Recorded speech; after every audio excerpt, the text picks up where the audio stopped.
El matrimonio cristiano. Capítulo 6. Obstáculos en el camino del matrimonio.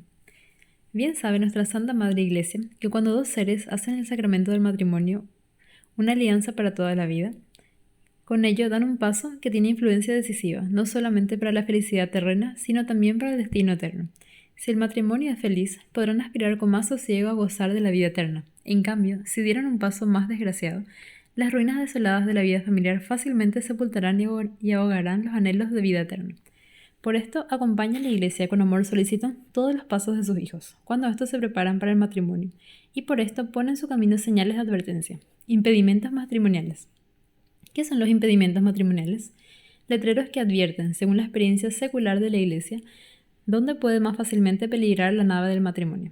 A primera vista podría informarse alguien el concepto de que los impedimentos matrimoniales son cosas superfluas, pero cuanta más experiencia tengamos en la vida, cuantas más ocasiones se nos presenten para echar una ojeada en las tragedias matrimoniales, más se ven la legitimidad, la sabiduría, el acierto de las prescripciones de la Iglesia. No en vano estableció la Iglesia estos impedimentos a base de una experiencia milenaria. El caso es que detrás de los impedimentos, aun de los que parecen insignificantes, se oculta una profunda sabiduría de vida y amor acendrado. Cada impedimento matrimonial preserva de una desgracia matrimonial, y precisamente por esto la vida se venga en una forma u otra si los hombres prescinden con frivolidad de estos impedimentos, que propiamente vienen a ser cristalizaciones de la larga experiencia de la Iglesia. Primero, hay impedimentos que todos consideran muy naturales. Por esto, tan solo los mencionaré con brevedad en la primera parte del capítulo, pero los hay también que son recibidos por muchos hombres modernos con crítica e incomprensión, como por ejemplo, segundo, los que prohíben el casamiento de los divorciados, y, tercero, los del matrimonio mixto.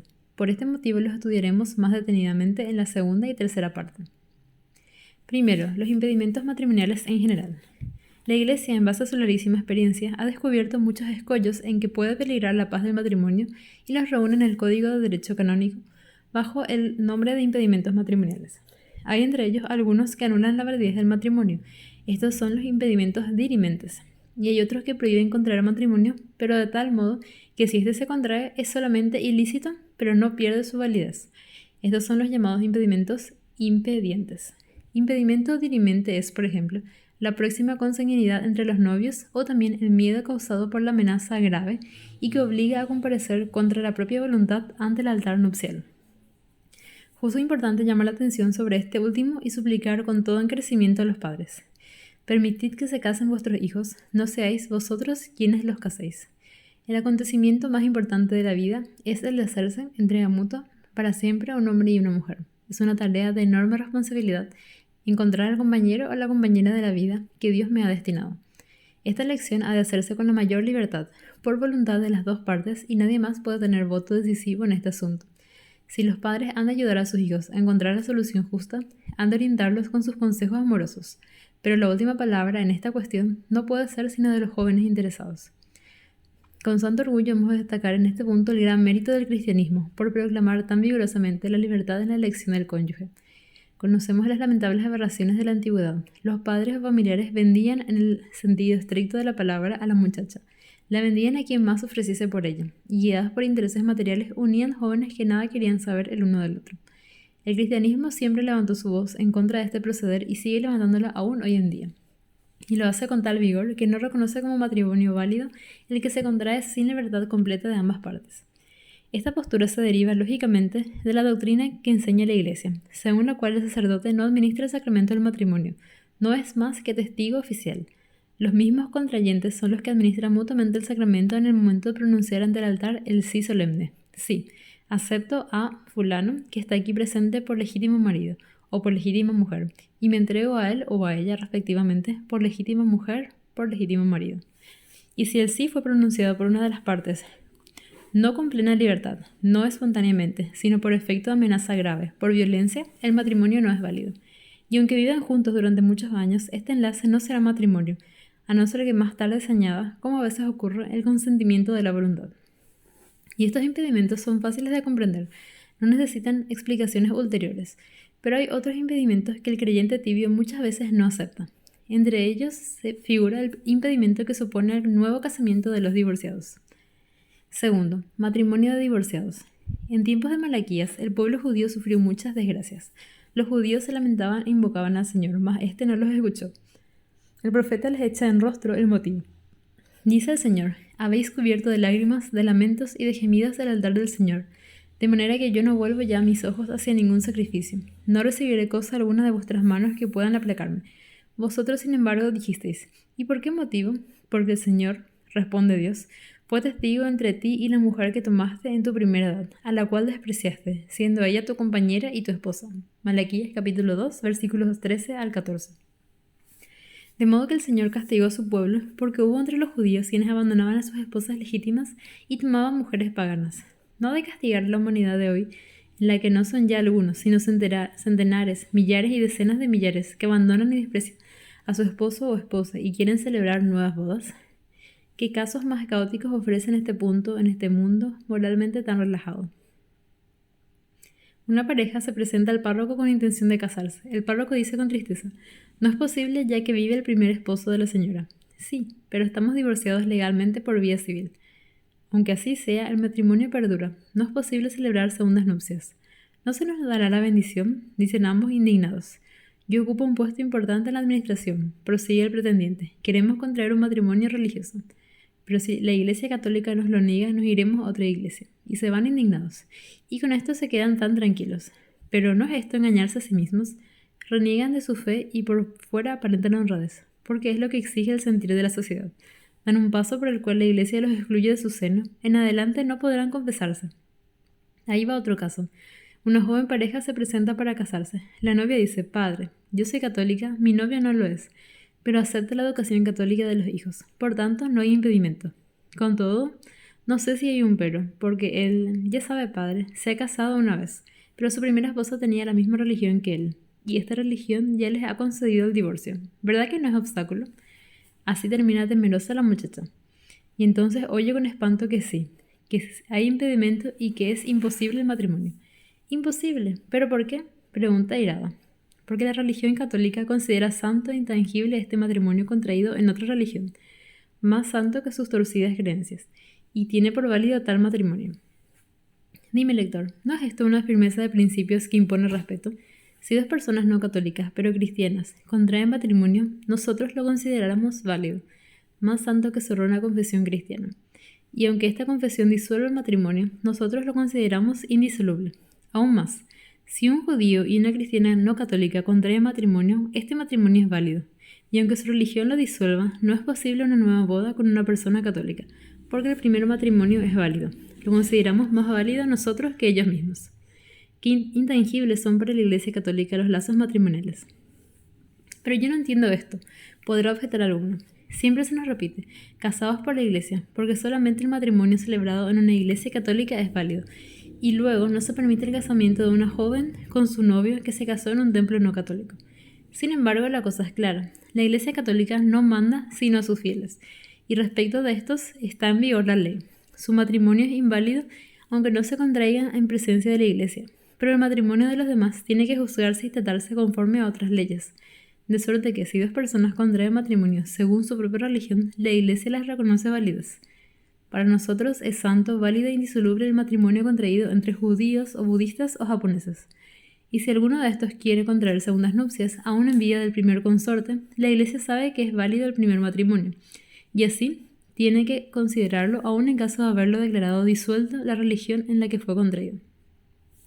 Quizás a algunos de mis lectores les habrá sorprendido lo que acabo de exponer, es decir, que la Iglesia no solamente respeta el matrimonio contraído entre personas de otras religiones, sino que hasta lo tiene en más estima que ellas mismas, y lo considera válido cuando su religión lo declaró disuelto.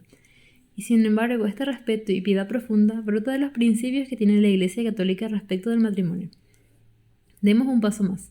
Los hombres de buena voluntad comprenden esta postura firme de la Iglesia con respecto a los divorciados, pero hay otra norma del Código de Derecho Canónico que escandaliza muchas veces a uno de estos hombres de buena voluntad, y ellos la critican con sobrada ligereza.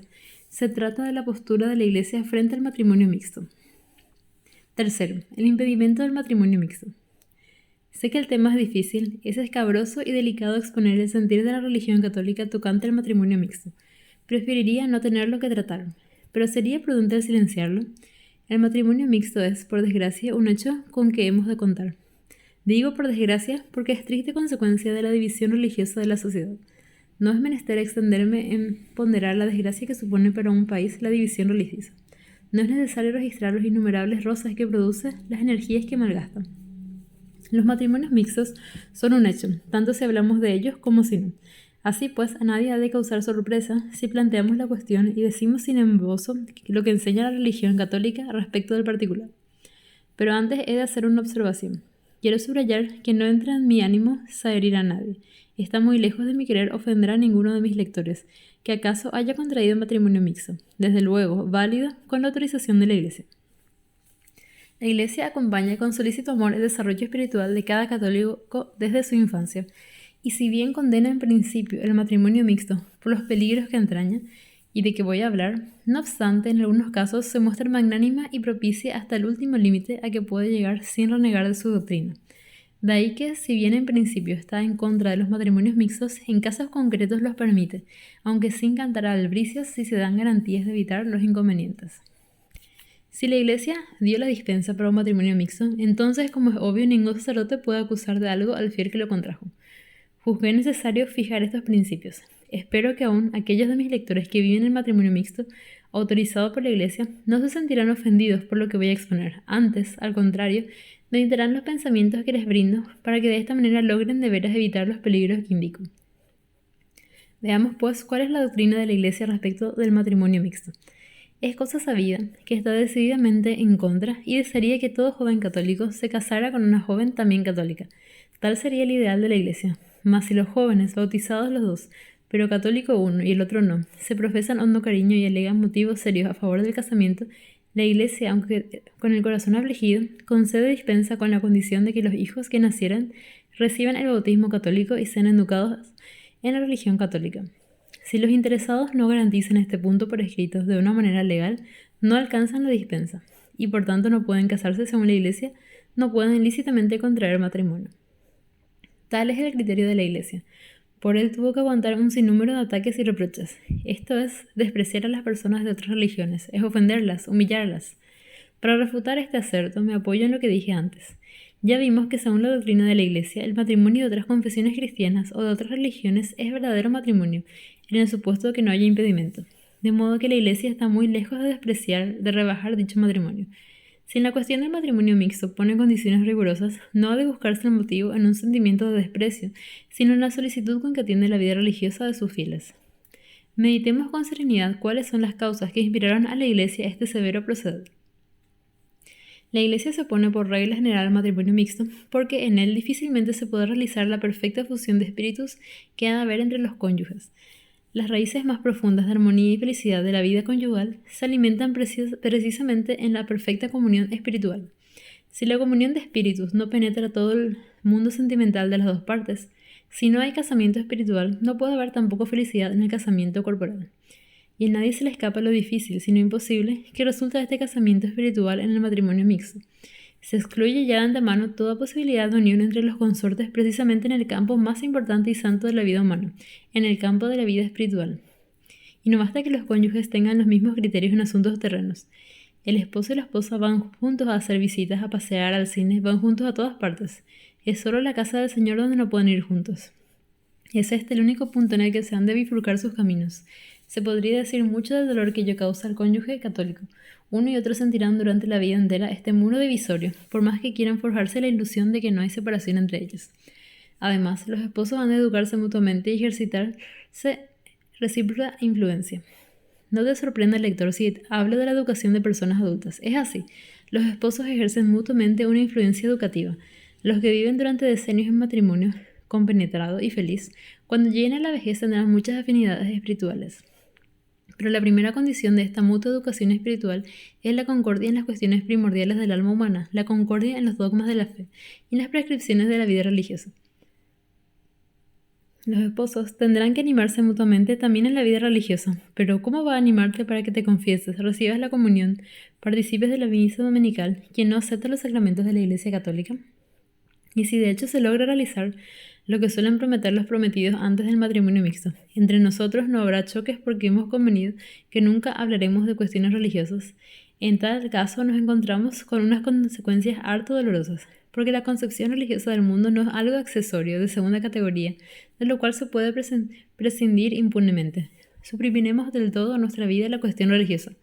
Así, prescindiré en absoluto del uso de mis piernas. Dentro de unos meses estarás paralítico. Prescindiré por completo del uso de mis manos. Dentro de unos años serás hombre inútil. Algo semejante ocurre si prescindes de las cuestiones religiosas. Acabas en la indiferencia, en la tibieza religiosa. Y es que prescindiendo de las cuestiones religiosas, se prescinde también de todos los problemas de la vida espiritual, ya que todos están relacionados con la religión. Si los consortes prescinden de estos problemas, puede quedar entre ellos otro lazo de unión que la vida meramente sensual. Y no creo necesario insistir en que es imposible edificar sobre esta base una familia feliz, estable y armónica. Otro motivo. Si los esposos, con una entereza excepcional, logran cumplir lo convenido y no cruzan una sola palabra de cuestiones religiosas, quedan todavía los hijos. Estos son más intransigentes, más rudos, más atrevidos y defienden su convicción hasta la última tilde.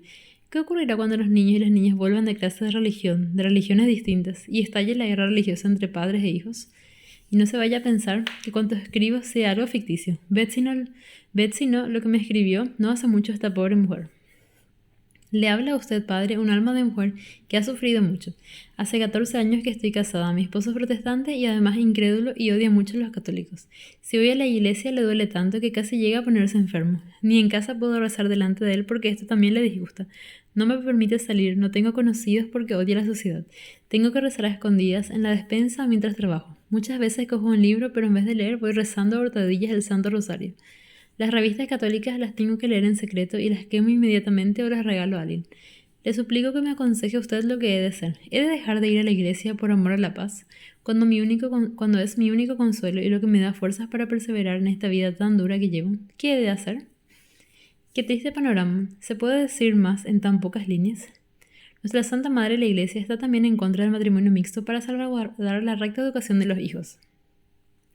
Es cierto que si una obligación legal aceptada por escrito y firmada garantiza que todos los hijos serán bautizados y educados en la religión católica, la Iglesia no niega su consentimiento, pero aún esta dispensa no la otorga con gusto la Iglesia, sino por necesidad, porque sabe que aún en este caso faltará un valioso factor pedagógico en la educación de los hijos. Faltará el ejemplo religioso del padre o de la madre. ¿Quién no ve el grave deber que pesa hoy sobre los educadores cuando tantas influencias perniciosas trabajan por destruir en el alma del niño la buena semilla de la fe?